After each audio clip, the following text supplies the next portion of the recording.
पश्चिम Asia में खाड़ी क्षेत्र में जो तनाव चल रहा है वो लगातार विस्तारित होता चला जा रहा है और अमेरिका, इजराइल और ईरान के बीच में तनाव पूरे गल्फ क्षेत्र का तनाव बन चुका है और अब ये धीरे धीरे तनाव का जो प्रभाव है, इम्पैक्ट है, पूरे विश्व में पड़ रहा है। अमेरिका के इस पूरे युद्ध के कारण से, अमेरिका ईरान के पूरे युद्ध के कारण से पाकिस्तान पूरी तरीके से लॉकडाउन की स्थिति में आ चुका है। स्कूल कॉलेज बंद हो चुके हैं, विदेशी यात्राओं में प्रतिबंध लग चुका है, कार्यालयों में वर्क फ्रॉम होम हो चुका है और इस सब के पीछे का कारण है ऊर्जा संकट। ईरान के पास बहुत बड़ी पावर थी, हरमुज जल संधि बंद हो चुकी है, पार्शियली आप कह सकते हैं, आंशिक रूप से। अभी भारत और चाइना के लिए जो है कुछ सहूलियतें हैं, बाकी ओवरऑल जो है युद्ध वाले क्षेत्र में बहुत बुरी कंडीशन है। वहां से जो भी शिप आ रहे हैं, नौसेनाएं भेजी जा रही है और नौसेनाओं के माध्यम से सुरक्षित उन्हें लाया जा रहा है और आज के टाइम पे कंडीशंस बहुत खराब है। पाकिस्तान तो पूरी तरीके से तबाह हो गया। इंडिया में भी आप देख पा रहे होंगे, गैस को लेकर के इतने सारे मुद्दे चल रहे हैं, कहीं पे गैस मिल रही है, गवर्नमेंट की नई गाइडलाइन आ चुकी है, बहुत सारे रेस्टोरेंट बंद हो रहे हैं, कमर्शियल सिलेंडर को लेकर के चीजें हो रही हैं, प्राइस हाइक हो रहे हैं। तो ये अभी युद्ध पूरे विश्व में पहुंचना है, भारत में भी पहुंच रहा है, हर जगह पहुंच रहा है, ठीक है। अभी यूरोप में भी ऊर्जा संकट आने वाला है क्योंकि रसिया भी आके खड़ा हो चुका है ईरान के साथ और चाइना ऑलरेडी सपोर्ट में आई है, ये उत्तर कोरिया सपोर्ट में। अब ये ग्रुपिंग हो रही है और उसके कारण से अभी बहुत बुरी स्थितियां बनने को आएंगी सामने। ऐसे में मैं चाह रहा हूं कि ये पूरा का पूरा क्षेत्र देखो बहुत चर्चा में है, पश्चिम एशिया। तो मैं आप सभी को अब यहाँ के एग्जाम व्यू पॉइंट से थोड़ा सा ज्योग्राफी को समझाना चाहता हूँ ताकि एक बार ज्योग्राफी आप समझे। बाकी न्यूज से जुड़े हुए 2-3 वीडियो मैं आपको दे चुका हूँ, मैं आगे भी कोई बड़ी अपडेट होगी तो बताऊंगा। बाकी मीडिया वाले लगे हुए हैं, वो यहाँ बम गिर रहा है, वहां बम गिर रहा है, वो अपना काम कर रहे हैं, ठीक है। हम एग्जाम व्यू पॉइंट से चलेंगे। देखिए ये है ईरान। देखिए पश्चिम एशिया में एक बहुत ही महत्वपूर्ण देश के तौर पे फारस के नाम से इसको जानते हैं। सबसे पहले ईरान से ही शुरू करते हैं क्योंकि एग्जाम में आपको ज्योग्राफी यहाँ की बहुत इंपॉर्टेंट हो चुकी है, ठीक है। तो ऐतिहासिक रूप से इसको फारस या पर्सिया के नाम से जाना जाता है, ठीक है। पहले ईरान लेते हैं, फिर मैं इजराइल लूंगा। यहाँ के पूरे मैपिंग को एक तरीके से समझ लीजिए, ये एक मैपिंग का सेगमेंट है, मैपिंग के अंतर्गत मैं आपको चीजें स्पष्ट कर रहा हूँ। करंट में चूंकि चर्चा में है तो मैपिंग आपको बढ़िया होनी चाहिए, थोड़ा सा इसके बारे में पता भी चलना चाहिए क्योंकि इसमें बहुत चर्चा हो गई है, ठीक है। इतनी चर्चा हो रही है, हर तरफ यही चर्चा है। तो पश्चिम एशिया में है, पश्चिम एशिया अलग से एक दिन डिस्कस कर लेंगे। मध्य एशिया में, मध्य एशिया में 5 देश हैं, पश्चिम एशिया में मल्टीपल, यहाँ पे बहुत सारी छोटे बड़े देश हैं, खासकर खाड़ी क्षेत्र आपका यहाँ पे पड़ता है। अमेरिका का यहाँ पे हमेशा से एक जो है हस्तक्षेप रहा है, चाहे इराक को लेकर हो, चाहे वो सीरिया को लेकर हो, या इजराइल जैसे यहाँ पे इस पूरे क्षेत्र में, लेबनान, जॉर्डन, ये पूरा संघर्षरत क्षेत्र है। सऊदी अरेबिया को लेकर हो, अभी इस समय पूरे क्षेत्रों में बस मिसाइलें उड़ रही हैं, हवाई क्षेत्र पूरी तरीके से बंद है और स्थिति काफ़ी खराब चल रही है। तो ईरान को ऐतिहासिक रूप से हम फारस या पर्शिया के नाम से जानते हैं। मेसोपोटामिया की सभ्यता की जो बात हम करते हैं वो यहीं पर थी। पश्चिम एशिया में स्थित एक रणनीतिक रूप से महत्वपूर्ण देश है, इसकी राजधानी तेहरान है। लगभग 92 मिलियन से अधिक आबादी यहाँ पर जो है रह रही है और एक इस्लामिक गणराज्य के तौर पर आपका है ये, ठीक है। विलायत फकीह के तहत ये सर्वोच्च नेता का यहाँ पे शासन होता है। ओवरऑल अभी तक खेमेनेई थे, खेमेनेई को मार दिया गया, अब नए सुप्रीम कमांडर आ चुके हैं यहाँ पे, उन सब पे मैं अलग से बात करूंगा। ये जो है आपका कैस्पियन सागर है, ऊपर देखिए ज्योग्राफी पे आते हैं, यहाँ पे देखिए कैस्पियन सागर है, ठीक है, और नीचे देखिए पर्सियन गल्फ है। ऊपर कैस्पियन सागर, नीचे फारस की खाड़ी, यहीं पर है आपका हुर्मुज जल संधि, ठीक है। तो ओवरऑल यदि आप देखें तो कैस्पियन सागर और फारस की खाड़ी के बीच स्थित ये जो पूरा क्षेत्र है ये तेल से भरा हुआ है। ये पूरे पर्शियन गल्फ में तेल ही तेल है, तो तेल से भरा हुआ क्षेत्र है, गैस उत्पादक क्षेत्र है, तेल और गैस का प्रमुख देश है। भारत भी यहाँ से बहुत, लगभग 60% से ज़्यादा हमारा जो तेल इंपोर्ट है वो यहीं से होता है, इसी क्षेत्र से होता है। अभी हम अल्टरनेटिव की तरफ जा रहे हैं, वैसे रूस से हम ऑलरेडी ले रहे थे बड़ी स्तर पे तेल वगैरह, अब हमें उन विकल्पों को चुनना पड़ेगा। तो एक बार ज्योग्राफी पे बात करते हैं। सबसे पहली बात, आसपास के देश आपको भी देखो इसी डायरेक्शन पे पढ़ना है। इसके उत्तर में अजरबैजान है, यहाँ पे देखिए एक देश है। अब एक बार मैपिंग कर लीजिए, मैप आप भी निकाल लीजिए, मैं ऐसे ऐसे करके आपको बहुत सारी चीजें क्लियर करता जाऊंगा। एक तो ये देखिए अजरबैजान है, अजरबैजान, और अजरबैजान की राजधानी बाकू है। यहाँ पे बहुत सारी समिट और ये सब होते रहते हैं। ये जो है कैस्पियन सागर है, कैस्पियन सागर से सीमा साझा करता है अजरबैजान, कैस्पियन सागर से ईरान भी करता है। यहीं पे एक शहर है रामसर, रामसर कन्वेंशन हुआ था ना आपका, ईरान का ही वो शहर है जहाँ पे हुआ था, ठीक है।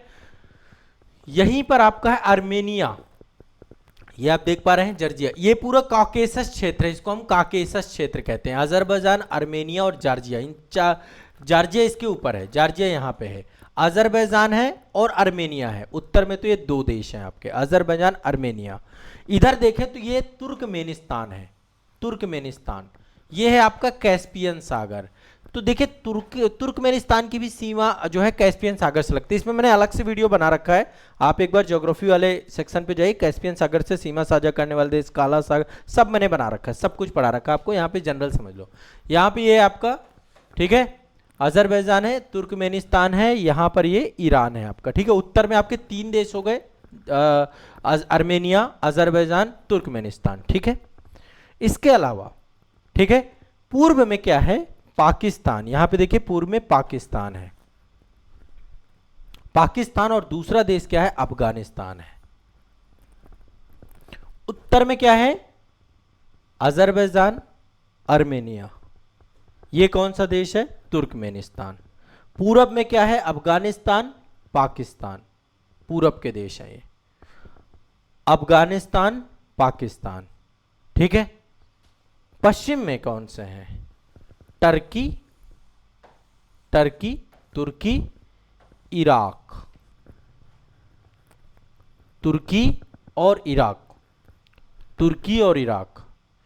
बाकी जितना भी क्षेत्र है ये पूरा का पूरा, ज्योग्राफी देखें तो यहाँ पहाड़ है, मरुस्थल है, ठीक है, पहाड़ है, मरुस्थल है। पॉलिटिकल सिस्टम की यदि हम बात करें तो राजनीतिक क्षेत्र में मैं थोड़ी बहुत बात करता हूँ। 1979 में इस्लामिक क्रांति हुई थी, यहाँ पे एक इस्लामिक गणराज्य स्टैब्लिशमेंट हुआ, और यहाँ पे जो सर्वोच्च नेता थे जिनकी अभी मृत्यु हुई है, जिनका नाम है अयातुल्ला अली खमेनेई, उनकी मौत हो चुकी है, वो राज्य के प्रमुख के तौर पे रहे हैं, ठीक है। अर्थव्यवस्था, ईरान की अर्थव्यवस्था काफी हद तक नियंत्रित थी, मुख्य रूप से तेल निर्यात पर निर्भर है, ज्यादातर ऑयल एक्सपोर्ट होता है। अभी जितने भी हमले हो रहे हैं अमेरिका वगैरह के, आप देख रहे हैं सब ऑयल रिफाइनरीज वाले क्षेत्र में हमले ज्यादा हो रहे हैं। दुनिया में कच्चे तेल के लिए एक महत्वपूर्ण समुद्री मार्ग होर्मुज पे पूरा नियंत्रण इसी का है। आप देखिए ना, ये पूरी जलसंधि, पूरा होर्मुज जलसंधि इसी के उसमें है, और ये पूरा, ये वर्ल्ड का ऑयल रोड है, ये समझ लीजिए, तेल यहीं से जाता है पूरे विश्व में, ठीक है। तो विश्व के कच्चे तेल के लिए एक समुद्री जो मार्ग है होर्मुज जलडमरू मध्य, उसको ये नियंत्रित करता है। प्राचीन काल से फारसी साम्राज्य का केंद्र रहा है, मुख्य भाषा फारसी है, जनसंख्या का बड़ा हिस्सा शिया इस्लाम धर्म को मानता है। और 1979 में जब से इस्लामिक क्रांति हुई थी, भारत और ईरान के संबंध थोड़ा जटिल हुए थे, लेकिन दोनों देश एक दूसरे को स्ट्रेटेजिक पार्टनरशिप रखते हैं, जैसे चाबहार बंदरगाह। आप सोचिए, भारत ने बहुत निवेश कर रखा है ईरान पे, और ईरान पे हम चाबहार बंदरगाह के माध्यम से पूरे मध्य एशिया को कनेक्ट करना चाहते हैं। तो एक सहयोग हम कर रहे हैं एक दूसरे को लेकर के। मार्च 2026 के अनुसार, मतलब एक तरीके से अभी जो टाइम चल रहा है, ईरान में एक बड़ा राजनीतिक बदलाव हुआ है। अभी नए जो यहाँ के हेड बने हैं उनका नाम है मुज्तबा खेमेनेई, ठीक है, मुज्तबा खेमेनेई। पहले कौन थे जिनको मार दिया गया, अयातुल्ला अली खेमेनेई। अब जो बने हैं मुज्तबा खेमेनेई, यहाँ के नए सर्वोच्च सुप्रीम लीडर बने हैं, ठीक है। और अली खमेनेई के बाद ये बनाया गया। इजराइल अमेरिका के साथ लगातार अभी तनाव चल रहा है, वैश्विक तेल की कीमतें लगातार बढ़ रही हैं, कई सारे देशों में लॉकडाउन लग रहा है। मुज्तबा खेमेनेई ईरान के जो नए लीडर बने हैं, उन्होंने कहा है कि अभी ये युद्ध चलेगा, यदि ये लंबा खिंचता है तो इसका प्रभाव बहुत बड़ा होने वाला है, ठीक है। जितने भी खाड़ी देश हैं, इजराइल समेत 9 देशों पर हमले कर रहा है, ईरान अकेले लगा हुआ है, ठीक है। और उसके पीछे के कारण वगैरह मैं सब डिस्कस कर चुका हूं कि परमाणु बम बना रहा है, ये बहुत सारी चीजें हैं। ओवरऑल इसके पीछे का एक ही कॉन्सेप्ट समझिए, ऑयल डिप्लोमेसी, पूरा कंप्लीट ऑयल डिप्लोमेसी है। और अभी आपको पता है एप्स्टीन फाइल का मुद्दा उठा था, उससे सबका दिमाग डाइवर्ट करने के लिए पूरा बहुत बड़ा कांड किया गया है। मध्य पूर्व के इस तनाव कांड से पूरे विश्व में कच्चे तेल की कीमतों में काफी उछाल आ रहा है। बहुत सारे देशों की पूरी शेयर मार्केट कोलैप्स कर चुकी है। चीन ने मुज्तबा खेमेनेई को नियुक्त करने में ईरान का आंतरिक मामला बताया है, और अमेरिका के साथ संबंध लगातार अभी भी तनाव बने हुए हैं। भारत मीडिया रिपोर्ट की बात करें तो मुज्तबा पर वित्तीय भ्रष्टाचार के बहुत सारे आरोप पहले लग चुके हैं। देश में नए नेतृत्व के खिलाफ विरोध प्रदर्शनों और रिपोर्टों को भी आप अभी देख सकते हैं। तो एक अस्थिरता का माहौल लगातार चल रहा है। तो मध्य पूर्व में, पश्चिम एशिया में ईरान की ये एक सामान्य स्थिति है जो अभी मैं आपको बता रहा हूँ, बाकी अब धीरे धीरे हम और डिस्कस करेंगे इस मुद्दे को लेकर। मैं एक बार मिडिल ईस्ट को लेकर के भी आपसे डिस्कशन करूंगा। मिडिल ईस्ट में कई सारे देश आते हैं, सऊदी अरब, ईरान, इराक, संयुक्त अरब अमीरात, Qatar, Kuwait, Oman, Yemen, Israel, Jordan, Lebanon, Syria, तुर्की, मिस्र, बहरीन, ये सब चीज़ें मैं आगे चल के मिडिल ईस्ट को डिस्कस करूंगा। पूरा मिडिल ईस्ट या गल्फ क्षेत्र है, पूरा तेल संपदा, रणनीतिक स्थिति और संस्कृति के लिए जाना जाता है। सबके बारे में हम डिस्कस करेंगे आने वाले सेशन में, ठीक है।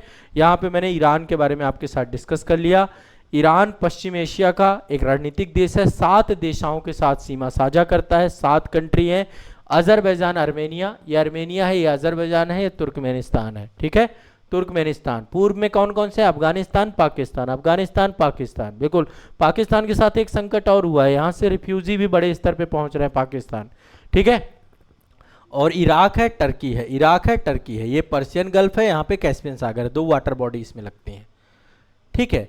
और बाकी छोटे छोटे देश हैं यहाँ पे, सारे के सारे ये जो पर्शियन गल्फ है और ओमान की खाड़ी में बहुत सारे छोटे छोटे देश हैं, उनके साथ भी ये एक तरीके से जुड़ा ही है, चाहे ओमान हो, कतर हो, बहरीन हो, कुवैत हो, सऊदी हो, इन सब के साथ समुद्री सीमाएं साझा कर रहा है, ठीक है। तो ये सारी बात है। सबसे लंबी सीमा यहाँ पे देखिए तुर्कमेनिस्तान के साथ है, सबसे लंबी सीमा तुर्कमेनिस्तान, अजरबैजान, आर्मेनिया, है ना, उत्तर में। पूर्व में अफगानिस्तान, पाकिस्तान, पश्चिम में इराक, तुर्की। मैप दिमाग में बैठाइए, एक बार में याद कर लीजिए।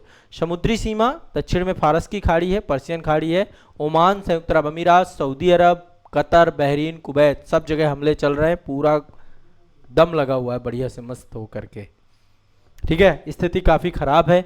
और आगे जाके हुर्मुज पे जो पूरा का पूरा संकट है, हुर्मुज संकट, ये पूरे विश्व की अर्थव्यवस्था को पूरी तरीके से। अब एक यहाँ पे और कई सारे टर्म्स आते हैं, एक तो जीसीसी का टर्म्स आता है, खाड़ी सहयोग परिषद, इस पे मैं बात करूंगा। 6 अरब देश इसके सदस्य हैं, जनरली मैं यहाँ पे बता देता हूँ, बाकी मैं जीसीसी ऑलरेडी पढ़ा चुका हूँ, लेकिन एक बार फिर पढ़ा दूंगा। Bahrain, Kuwait, Oman, Qatar, Saudi Arab, संयुक्त अरब अमीरात, ये आपका क्या है? जीसीसी मेंबर है। Bahrain, Kuwait, Oman, Qatar, Saudi Arab, संयुक्त अरब अमीरात, ये आपके 1981 में पूरा ये संगठन इस्टेब्लिशमेंट हुआ था, और रियाद सऊदी अरब में इसका मुख्यालय है आपका जीसीसी पे, ठीक है। टोटल 6 देश हैं, Bahrain, Kuwait, Oman, Qatar, Saudi Arab, संयुक्त अरब अमीरात, ठीक है। हुर्मुज जल संधि के बारे में भी हम एक अलग से डिटेल सेशन बनाएंगे। हुर्मुज जल संधि को लेकर के ईरान और ओमान के बीच में स्थित है ना, तो स्ट्रेटजिक इसका क्या इंपॉर्टेंस है और अल्टीमेट इसमें किसका कितना स्टेक है, इस पे नेक्स्ट सेशन में इसी पे लेकर आऊँगा, ठीक है। चलिए।